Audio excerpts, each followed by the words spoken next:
मैं मोहम्मद मोहिजिन अर्ज कर रहा हूँ इस्लामाबाद से कि किस तरीके से पॉसिबल है कि एआई ऑप्स का डिप्लोमा लेके या डेव ऑप्स या डेव सिस ऑप्स या सिस ऑप्स का डिप्लोमा लेके किसी भी तरीके से मिडल ईस्ट जाया जाए और फिर मिडल ईस्ट से यूरोपियन कंट्रीज और फिर अभी कुछ दिन पहले मैंने ये सुना आप फरमा रहे थे कि उससे फिर बेहतर है कि फिर आप वापस कम बैक करें और मिडल ईस्ट साइड पे ओमान कतर वाली साइड पे है।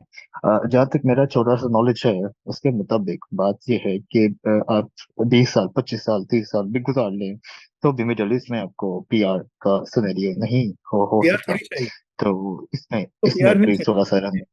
देखें, वेस्ट के अंदर अगर आप देखो, मिडिल ईस्ट में तुम 20-25 साल रहो, तुम वापस जा रहे होगे, तुम्हारे पास कोई पासपोर्ट नहीं, वही पाकिस्तानी पासपोर्ट होगा। लेकिन अगर तुमने मिडिल ईस्ट में गए, एक स्टेप लिया, कुछ अर्से काम किया, वहां से यूरोप चले गए, अमेरिका चले गए, कहीं जहां पर भी जाना है as per your personal preferences, तुमने अपना पासपोर्ट पकड़ लिया, फिर तुम उसके बाद वहां से अगर मिडिल ईस्ट में जाके काम करते हो, तुम्हारा पासपोर्ट तो है ना, you can always go back wherever you want. जो तुम्हारा पासपोर्ट है ना, प्रॉब्लम ये है कि तुम्हारा जो पासपोर्ट है, दैट डिक्टेट्स कि तुम कहाँ ट्रैवल कर सकते हो, दैट डिक्टेट्स कि तुम कहाँ काम कर सकते हो। अनफॉर्चुनेटली इतनी बाइसनेस है। मैं समझ रहा हूँ, देखिए देखो, तुम पढ़े लिखे समझदार आदमी हो, जैसे तुम बात कर सब कुछ कर रहे हो। ट्राई टू अंडरस्टैंड कि मैं क्या कह रहा था। मैं कह रहा हूँ कि तुम अगर वहाँ काम करके पासपोर्ट ले लिया, उसके बाद अगर तुम्हें पैसे और अच्छे कमाने हैं, टैक्स फ्री इनकम चाहिए, क्योंकि टैक्सेस अभी भी मिडल ईस्ट में लोअर हैं, तो वहाँ जाके तुम अच्छी तरह कमा सकते हो, जमा कर सकते हो, जो भी करना है करो। ठीक है ना? तुम्हारे पास अच्छे पैसे जमा हो जाएँगे, बट यू ऑलवेज़ नो कि यार अगर मैं वापस जाऊँगा तो मैं वापस जा सकता हूँ, क्योंकि लोग यहाँ पर आम तौर पे यूरोप में, नॉर्थ अमेरिका में, यूएसए, कनाडा में, यूके में यही करते हैं। Once they secure the passport, they go and work in the Middle East and they gather enough money to buy a house और व्हाटएवर। ये इस्लामिक वो है। यहाँ पर तो लोग ऐसे मॉर्गेज को भी हलाल कहते हैं, ऐसे स्कॉलर्स भी हैं जो कहते हैं मॉर्गेज हलाल है, वो हराम है। ठीक है ना? लेकिन वो लोग घर ले लेते हैं। तो मैं उनके लिए मशवरा दे रहा हूँ कि यार अगर तुम्हें पैसे जमा करना है, घर लेना है, सब कुछ करना है, तो you can do all of those things. ठीक है ना?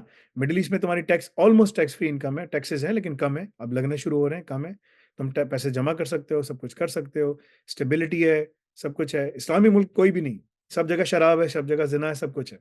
ठीक है ना? इवन तुम्हें मक्के मदीने में खराब चीजें नजर आएंगी, अभी तुम जाओगे तो पता चल जाएगा। रियाज एयरपोर्ट पे, रियाज के सिटी में शराब खाने खुले हुए हैं। ठीक है ना? सबसे बड़ा खुला है अभी, और बहुत जल्द तुम्हें एयरपोर्ट पे भी नजर आएगा। ठीक है ना? बट द पॉइंट इज के सऊदीया के अंदर, बट द पॉइंट इज के ना, तुम्हारे पास एक इनकम जमा करने के, पैसे जमा करने के तरीके मिल जाते हैं कि तुम पैसे जमा करें, क्योंकि पैसे भी जमा करना है ना, बच्चों के एजुकेशन, सब चीज़ों के लिए। बट तुम्हारे पास एक बाहर का पासपोर्ट है कि तुम ट्रैवल कर सकते हो, क्योंकि इस पाकिस्तानी पासपोर्ट पे तुम दुनिया में कहीं जा ही नहीं सकते। कहाँ जाओगे? कौन तुम्हें वीज़ा देगा? बिकॉज़ वो करप्शन और वो सब चीज़ें इतनी ज़्यादा हैं, आई मीन उसका उसकी कोई औकात ही नहीं है। So that is the problem कि मैं इसलिए सबको मशवरा देता हूँ कि यहाँ से मिडल ईस्ट जाओ, मिडल ईस्ट से काम करने के बाद जब सब कुछ कर लिया, then you can move forward and you can go wherever you want. That is the thing that I tell everyone to do. The remaining thing is like, it's up to you what you want to decide. It's up to you how you want to deal with the things. But जो proper तरीका है वो यही है कि तुम्हारे पास, क्योंकि तुम्हारे पास एक टाइम है, लिमिटेड टाइम है जिसमें तुम्हें काम करना, सब कुछ करना है। Perhaps you can earn enough money, you can start your own companies. ठीक है ना? लेकिन मिडल ईस्ट में तुम अभी, सऊदी रेजिडेंसी भी मिल रही है, 8 लाख रियाल की है, मैं ले रहा हूँ, मुझे पता है। ठीक है ना?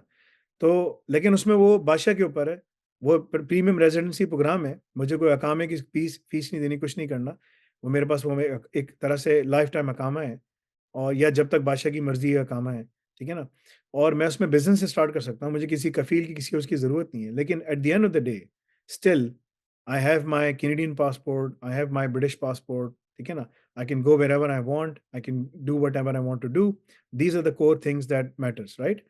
So if you have a US passport, that can help you. If your kids and wife have US passport, that can help you in terms of global travel, because global travel तुम्हारे पास open है. This is the difference. That's what I want. That's what that's what I was trying to say. I'm kind of surprised के, I mean, this was a very poor question. अच्छा सवाल होता है तो मैं जवाब भी देता हूँ, but I had to go in.